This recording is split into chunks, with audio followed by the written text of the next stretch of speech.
Talking about America. My name is Sadiq and I'll be talking about Australia. My name is Bilal, I'll be talking about India. My name is Abraham, I'll be talking about China. My name is Safia and I'll be talking about Nigeria. Our question is, describe how cultural differences influence the cost of multinational businesses doing business in other countries, the future economic development of that country, and the business practices.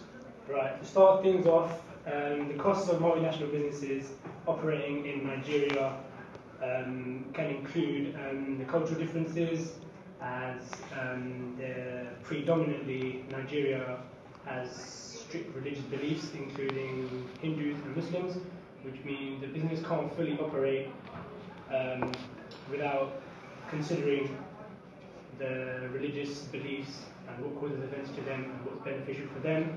Also, there are also some foreign direct investments, but there are some barriers to that, which include poor transport, poor electrical infrastructure, which can lead to unemployment cost of business. Moving on, business operations and greenfield investments will affect the future economic development of Nigeria, and businesses will pump money into the country, which will also bring in a lot of jobs. So a lot of unemployed people from Nigeria can get employed, which can also lead to future increase in GDP of Nigeria.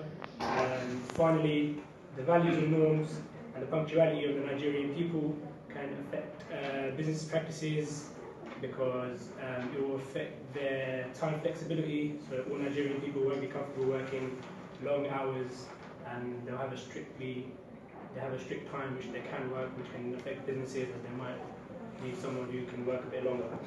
Thank you. It has over 1.2 billion people. India is a rapidly growing economy, as no longer it was a LEDC. This is due to big companies such as Nike, Apple globalizing in India, due to cheap labour for the company, which won't cost them much, and also that has helped India as people are able to get jobs to help the economy. However, India still faces problems such as poverty, corruption, and public healthcare. India has major cultural differences compared to Australia, China, and USA, but it's quite similar to Nigeria. India will have higher norms compared to the three countries. This is due to there being a stricter culture. Cultural differences influence India, as if Amazon were going to globalize in India, they'll have to make sure they do not sell anything or promote the business in a way that will offend the people of India. For example, sell snake leather as Hindus class these animals as their god.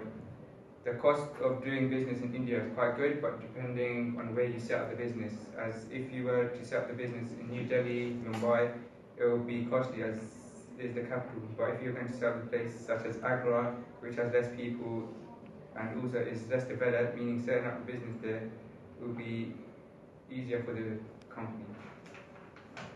The likely future economic development of India is very good, as they have over 1.2 billion people and there is a high level of unemployment, meaning they can easily recruit people, and also due to cheap labour, they will not have to pay staff as much compared to globalising in a more developed country, and also that will make their resources and materials cheaper. And I'll be talking about Australia. Australia, so as a country that's open to FDI, and it supports the plan of so we got like from some states, so say like a firm or a company from states, so they wanna come to Australia and invest because the chances of making profit, because of how strong the economy is in Australia, and at the rate it stays stable and it grows at. However, recently there has been a few different countries from Asia, such as China, Malaysia, and Japan, that have been starting to put in money there, because they know there is a chance to make money back, to make a lot of profit back from Australia. And also there are a few jobs going on Australia due to how there are only 25 million people living there, which means more jobs because of how big Australia is. So which means, so say like a firm which is as big as BP, which comes to Australia, that employs a lot of people, and then there's more jobs for the US. They all you come to China to invest, to Australia to invest due to the chances, obviously, and that creates more jobs. And why Australia is doing so good, because there are more places near it, such as New Zealand, which is not doing as good as Australia due to the fact that Australia is a bigger country and is more well known. And Australia is also a Christian country, which would make it more simpler, more basically a bit more easier to invest in, because you got the country of the US coming in to invest in the country. And So, for businesses operating in China, the cost would be that businesses will be able to operate by exploiting land, labor, and production. Also, the cost will be lower for production, and businesses can also lower labor costs, because in other countries such as US or the UK, the labor costs are high, and also within China the labor costs are low due to the legislations and the laws that they have compared to other countries. And businesses will be able to create profit and save money due to the low cost within China. Also, China is a very attractive country due to its low corruption, and also businesses can benefit from this, as China is one of the leading countries within the world due to trade. China is rated as one of the most invested countries by firms, and over the last decade, the FDI has increased due to how much success they've gained within the economy. The disadvantages for businesses within China are that foreigners will find it hard to work in new environments. Also, the legislation and laws within China may also hinder business plans as they are strict.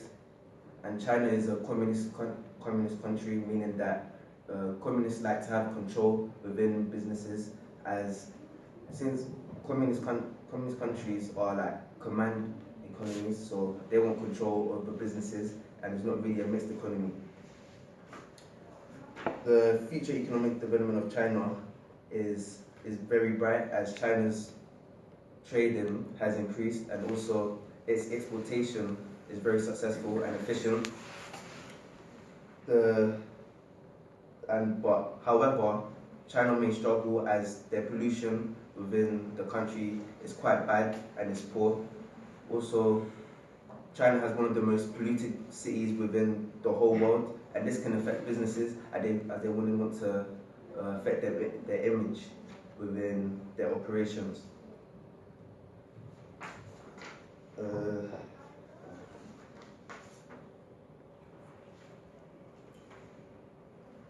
And also, the business practices